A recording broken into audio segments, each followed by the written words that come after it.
Chapter 5. The only thing worse than a sorcerer is a sorcerer's apprentice. Mickey Mouse. For once, I successfully suppressed the urge to panic. I had to.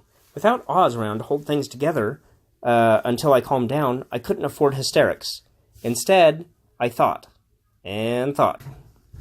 I was in a jam, and no matter how I turned it over in my mind, it was going to take more than just me to get out of it. I thought of Masha. Then I thought about suicide. Then I thought about Masha again. With firm resolve and weak knees, I made my decision. The question was, how to locate Masha? The answer came on the heels of the question. Standing in for the king had been nothing but a pain so far. It was about time I started making it work for me for a change. Guard! A uniformed soldier materialized by the throne with impressive speed. Yes, Your Majesty. Pass the word for General Bradax. I'd like to see him. Begging Your Majesty's pardon, he's with a lady just now. Good. Bring them both. But now. Yes, Your Majesty.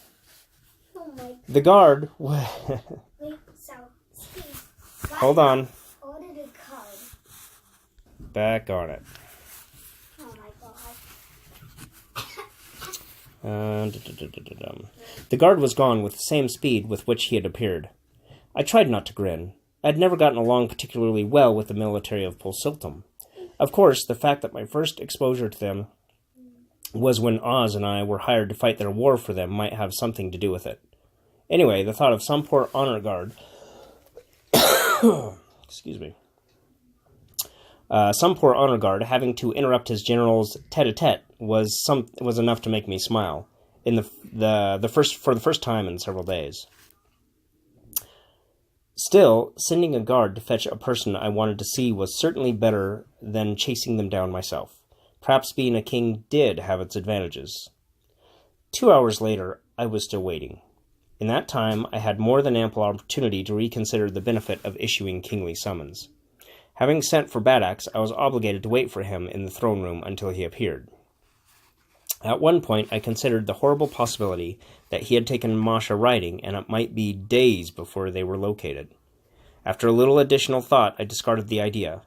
There wasn't a steed in the kingdom, including Gleep, who could carry Masha more than a few steps before collapsing. I love you too. I was still contemplating the image of Masha sitting indignant. And back to it.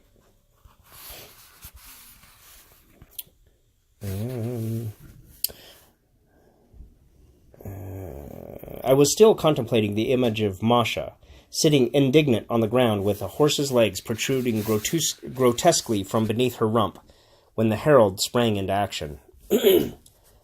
Now comes General Bradax, and a friend. With that, the man stood aside. Actually, he took several sideways steps to stand aside.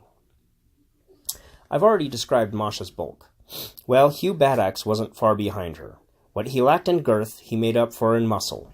My initial impression of the general remained unchanged, that he had won his rank by taking on the rest of the army and winning. Of course, he was wearing his formal bearskin, the clean one, which made him appear all the larger. While I had been there when they met, I had never actually seen Bradax and Masha standing side by side before. The overall effect was awe-inspiring.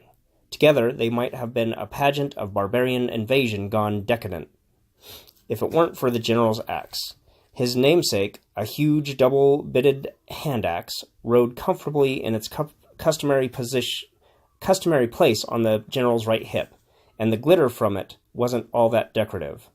Here, at least, was one barbarian who hadn't let decadence go to his sword arm. Your Majesty. Bradax rumbled his salutation as he dropped to one knee with an ease that denied his size. One could almost imagine the skull of a fallen enemy cracking sharply beneath that descending knee. I forced the thought from my mind. Greetings, General. Won't you introduce me to your companion? Certainly, Your Majesty. May I present Masha, Court Magician of Tahoe, and friend of both myself and Lord Skeeve. Magician to your own court here at Pulsiltham. Charmed, Your Majesty. I realized with a start that Masha was about to attempt to imitate Bad Axe by dropping to one knee.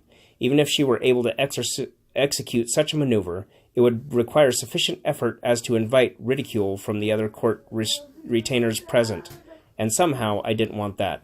Love you too, buddy. There's no need for that, I asserted hastily. It was not our intention to hold formal court here, but rather an informal, social occasion. That caused a minor stir with the court, including the general, who frowned in slight puzzlement. Still, I was already committed to a line of conversation, so I blundered on. In fact, that was the only reason for the summons. I wished to meet the lady dazzling enough to lure our general from his usual position by my side. Your Majesty gave his permission for my absence today, the general protested. Quite right. As I said, this is a social gathering only. In fact, there are too many people here for casual conversation. It is our wish that the court be adjourned for the day and the room cleared that I might speak freely with the visiting dignitary.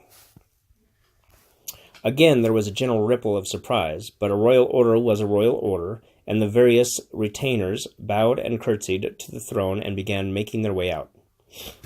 You too, General. I would like to speak. I would speak with Masha alone. Bad Axe began to object, but Masha nudged him in the ribs with an elbow, a blow which would have been sufficient to flatten most men, but was barely enough to gain the general's attention. He frowned darkly, then gave a short bow and left with the others. So, you're a friend of our Lord Magician? I asked after we were finally alone. I have that honor, Your Majesty, Masha replied cautiously. I hope he's well? As a matter of fact, he is in considerable trouble right now. Masha heaved a great sigh. I was afraid of that. Something to do with his last assignment? I ignored the question. General Bad Axe seems quite taken with you. Are you sure you want to stay in the magic biz? Or are you going to try your hand at a new lifestyle? Masha scowled at me. Now, how did you hear that? You haven't been torturing your own magician, have you? I caught the small motion of her adjusting her rings, and decided the time for games was over. Hold it, Masha. Before you do anything, there's something I have to show you. Oh, what's that? I'd already closed my eyes to remove my disguise spell, faster than I'd ever had before. Me, I said, opening my arms again.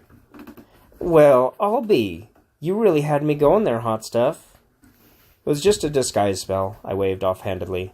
Nice. Of course, it almost got you fried. Why didn't you let me know it was you? First of all, I wanted to see if my disguise spell was good enough to fool someone who was watching for it. This is my first time to try to disguise my voice as well as my appearance. Secondly, well, I was curious if you had changed your mind about being my apprentice. But why couldn't you have just asked me... Oh, I see. You're really in trouble, aren't you? Bad enough that you didn't want to drag me into an old promise. That's nice of you, Skeeve. Like I said before, you run a class act. Anybody would have done the same thing, I argued, trying to hide my embarrassment at her praise. She snorted loudly. If you believe that, you wouldn't have survived as long as you have. Anyway, apprentice or not, a friend is a friend. Now out with it. What happened? Sitting on the steps of the throne, I filled her in about the forthcoming wedding and my suspicions about the king's conveniently scheduled vacation. I tried to sound casual and matter-of-fact about it, but towards the end my tone got rather flat. When I was done, Masha gave a low whistle of sympathy. When you big leaguers get in trouble, you don't kid around, do you? Now that you filled me in, I'll admit I'm a little surprised you're still here. I grimaced.